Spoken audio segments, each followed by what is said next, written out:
host of the Prudent Money Radio Show, heard daily on Bible School Radio 91.3 KDKR, Decatur, Dallas, Fort Worth, and on 91.3 KYJC Commerce. Portions of KDKR programming do not necessarily reflect the views of this station, its management, or staff. Prudent Money with Bob Brooks is sponsored by the Prudent Money Foundation on 91.3. Well, is President Biden forgiving even more student loan debt? Today we're going to take a look. Stay tuned for Prudent Money. Good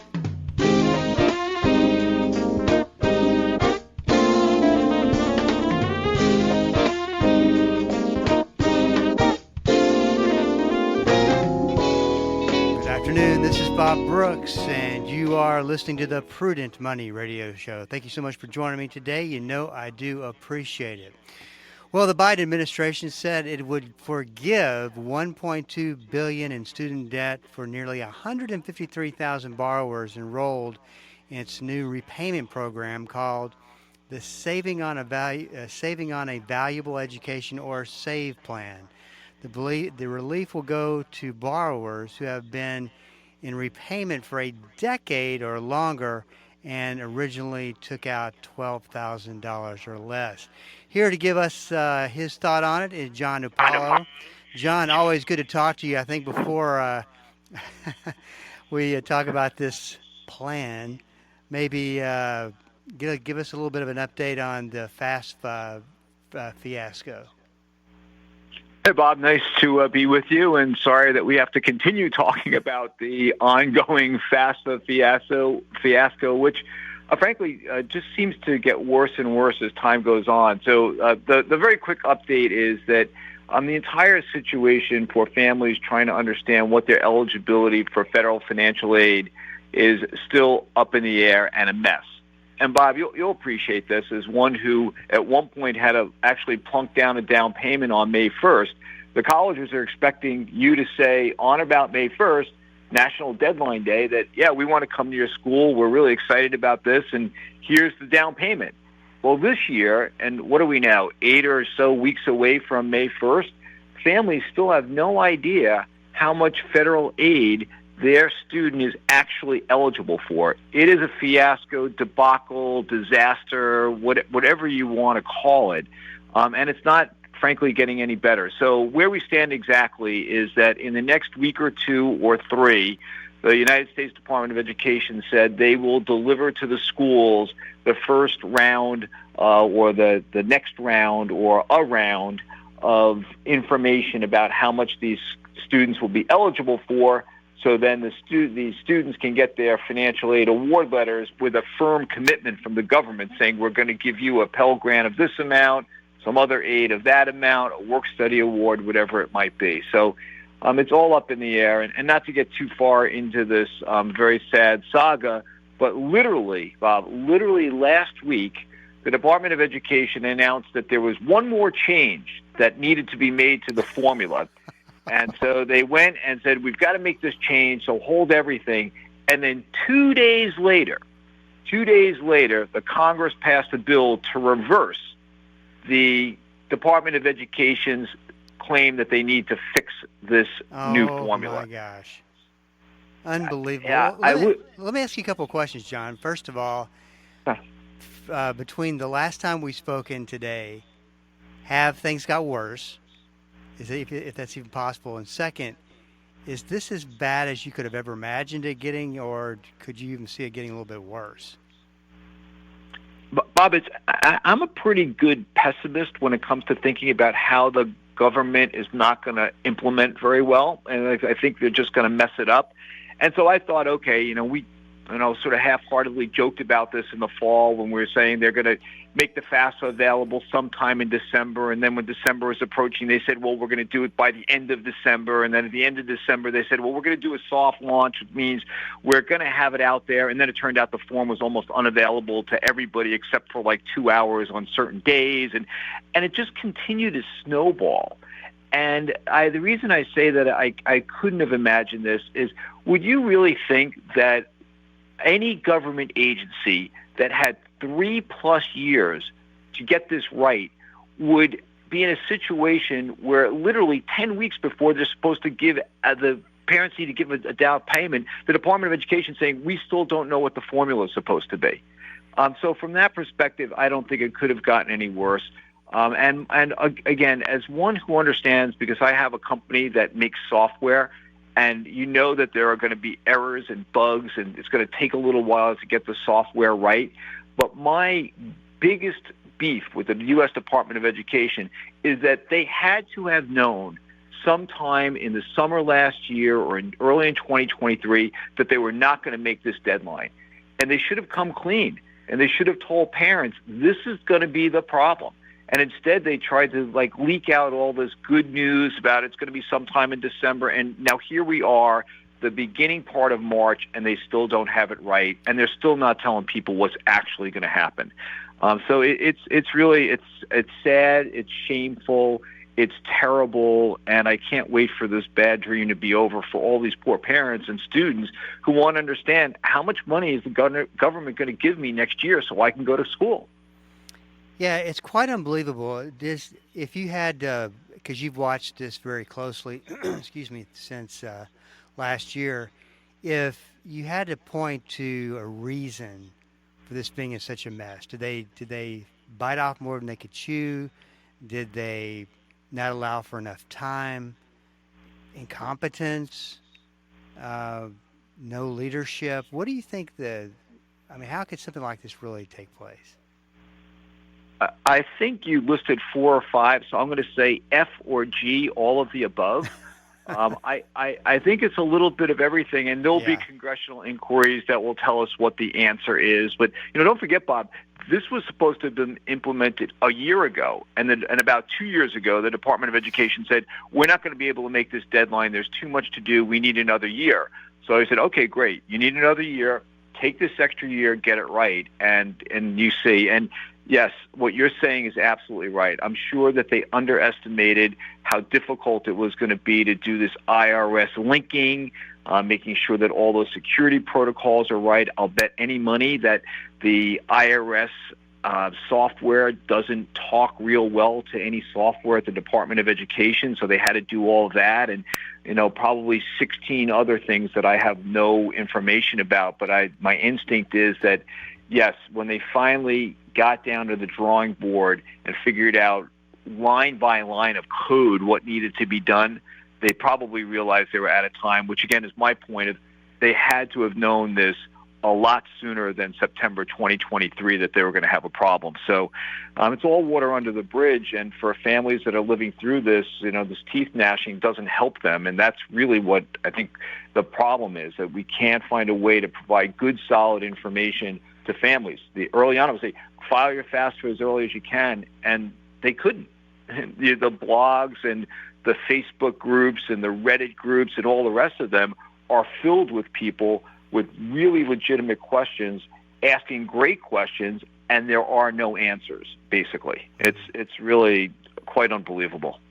And you do have some resources at your site that can help college students. Can you talk a little bit about that? We do. At mycollegecorner.com, we have something called, in the tools section, called the Financial Aid Calculator. It's a student aid index calculator. And by the way, it is updated with the changes that the federal government announced that they haven't yet made on their own site. So our calculator is recent. And the reason I know the detail, Bob, of what happened last week is that we figured out a way to fix our formula, and we were going to announce the launch of it on Friday. And on Friday is when the Congress passed the bill saying that they reversed it. So we try to be on top of this. But that calculator, the Student Aid Index calculator, the financial aid calculator at mycollegecorner.com, will give the best, most accurate estimate of the student aid index that's available. So I hope folks will use it. And by the way, Bob, almost 200,000 people have used that calculator since September 1st. We're getting really great utilization. We're really proud of the fact that we've been able to keep it up. And, we hope it helps families that we know are in a jam. And that's all at mycollegecorner.com. Let's talk a little bit about the SAVE plan. We talked about this, I don't know, a couple times ago. And, it's just like he's chipping away at the numbers. and trying to, but at the same which is odd. At the same time, he's not getting any place because if you look at this plan, it only applies to people who originally took out $12,000 or less. And you just got to love the U.S. Secretary of Education statement. He says, with today's announcement, we are once again sending a clear message to borrowers who had low balances. If you've been paying for a decade, you've done your part and you deserve relief.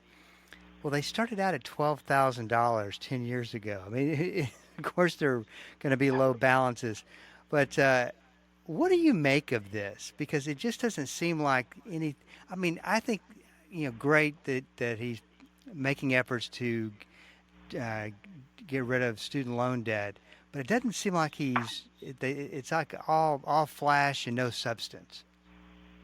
Oh, I agree. The sound bites are way out in front of the execution on a lot of this.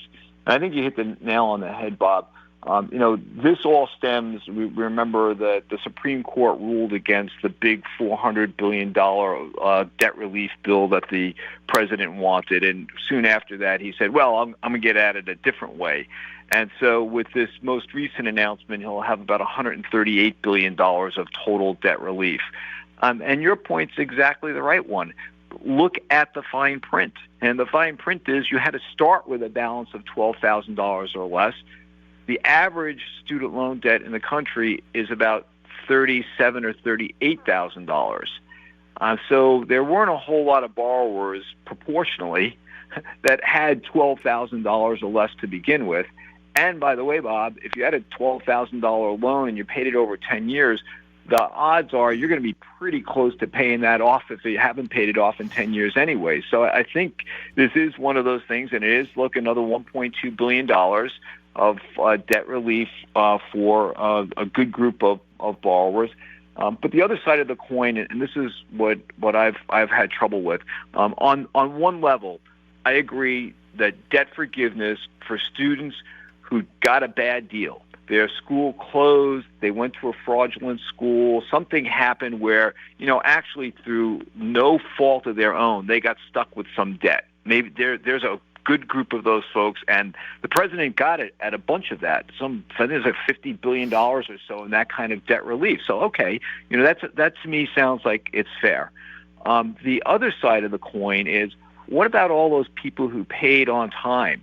There's an article in the paper just a day or so ago where somebody stepped up and said, yeah, well, we sold my wife's car so we could pay off her loan, right? And now they're giving all this debt forgiveness. Should I'd rather that she had the car? Why did I sell the car?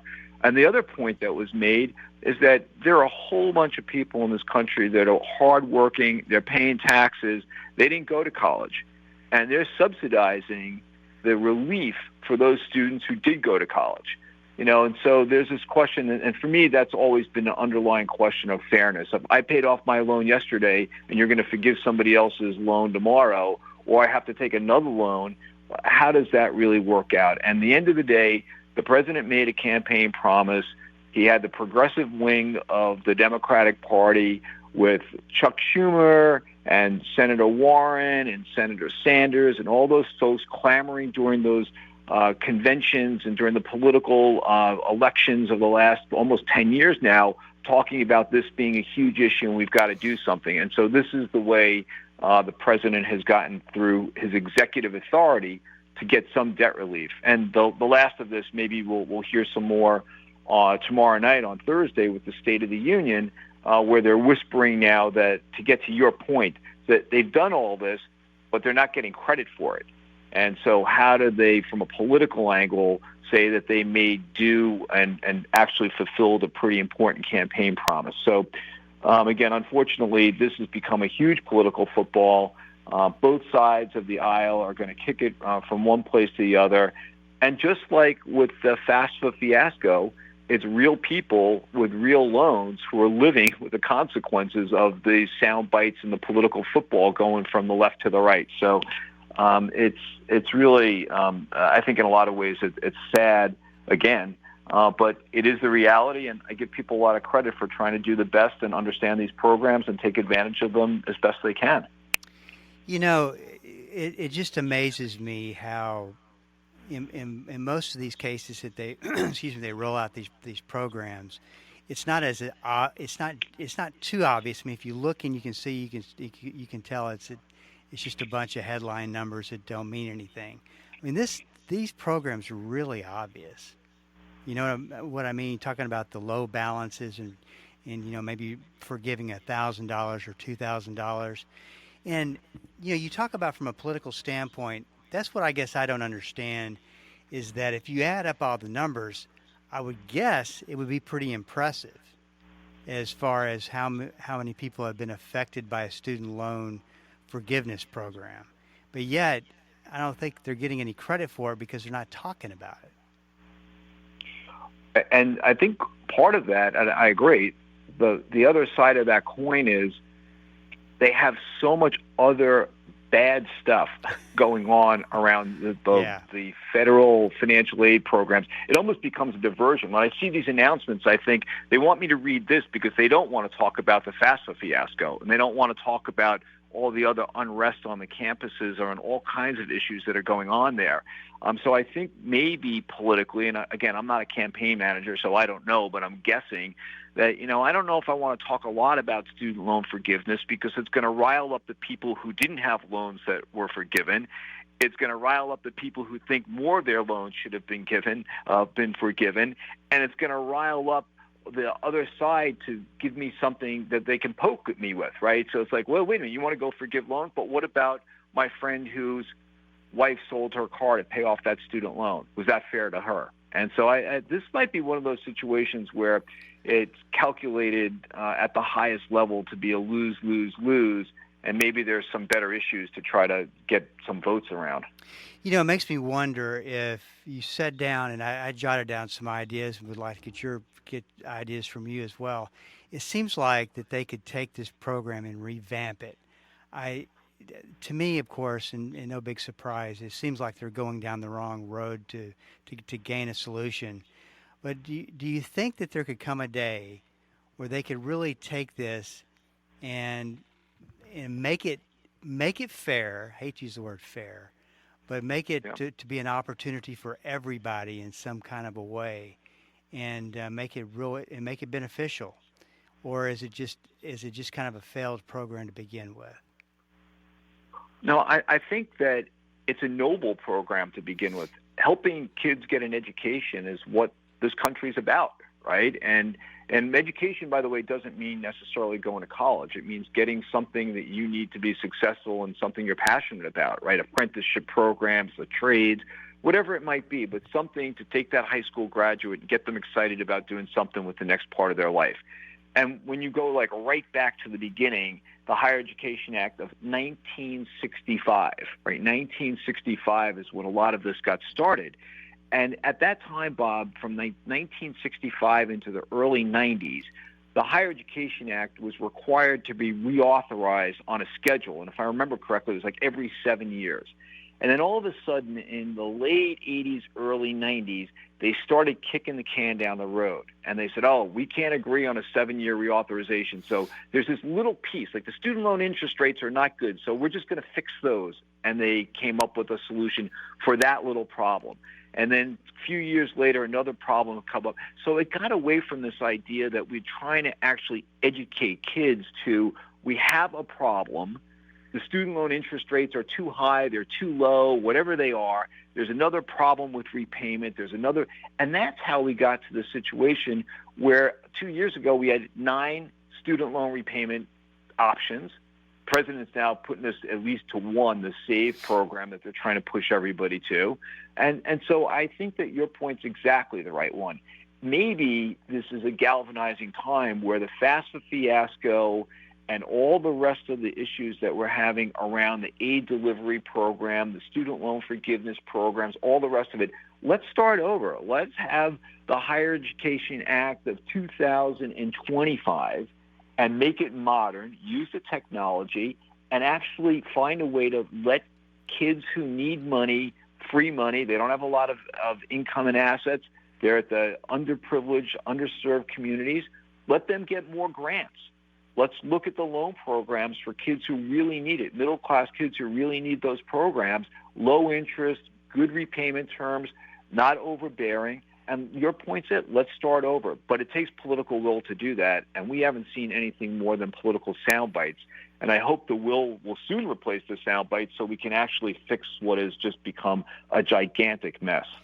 You know, I think the question is, and we've never talked about this, which kind of surprises me. What kind of relationship do politicians have with these colleges? Is this a matter of playing politics? And if it is, how are politics getting in the way? Well, what have you? Because I know you've been greatly involved in a lot of political organizations and everything with this situation. I mean, how deeply interwoven is the political landscape?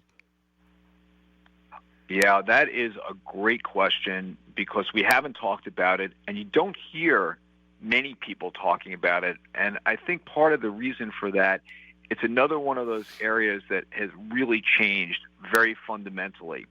And we see it now playing out with freedom of speech on the college campuses. We saw what happened to the presidents at University of Pennsylvania, at Harvard, MIT, when they went and they testified and became very highly politicized. And issues, whatever the issues are, and you may agree or disagree, and I'm not making giving an opinion on one or the other, but the point is politics has come to play in all of this. And I think it breaks either way. And I'll give you a primary example of this. The PLUS loan program that you and I have talked about, which I don't like for a lot of reasons, not the least of which it's a high interest rate, and they'll give the loan basically to anybody who has they can't have adverse credit, which means almost nothing in the credit world. It's hard to have adverse credit. So they're going to give basically as much money as somebody wants to borrow at a high interest rate. And who are the people who take this loan the most proportionately?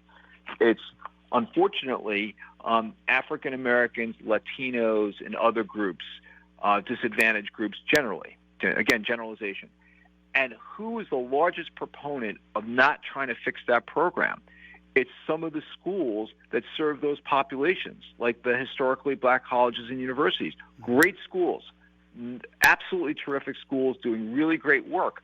But when you look at trying to fix a program like the PLUS loan program, if you go back and just do a little bit of Google searching, who was opposed to actually trying to put credit parameters into that program? It became a political football. And again, not to get too far down the path there, but for me, that's a really difficult topic to talk about. But what is the proper connection between the economics and the communities that are using these different kind of products, meaning loan products? As I talk as a banker now, I talk about products, but loans. What is the right opportunity? And maybe it should be that students and who are served by some of these programs, for instance, like some of the PLUS loan program, those kids would be a lot better off with grants, right? That's kind of the point. But that's a very difficult conversation because I probably just touched like 5 landmines, right? And right. I hope nobody starts railing against me in any of these Facebook groups or anyway for saying this. But it's factually accurate what I said about who was opposed to trying to fix the PLUS loan program. That's a perfect example. Well, John, listen, appreciate so much you and your work. MyCollegeCorner.com is where you can get more information and check out some great resources. John, always good talking to you. We'll talk to you next month. Very well, Bob. God bless you. Be well. God bless you. This is Bob Brooks. If you got a question for me, please go to the website at prudentmoney.com and send it in because we are all out of time. Till we do meet again next time. Keep the faith and have a great rest of the day.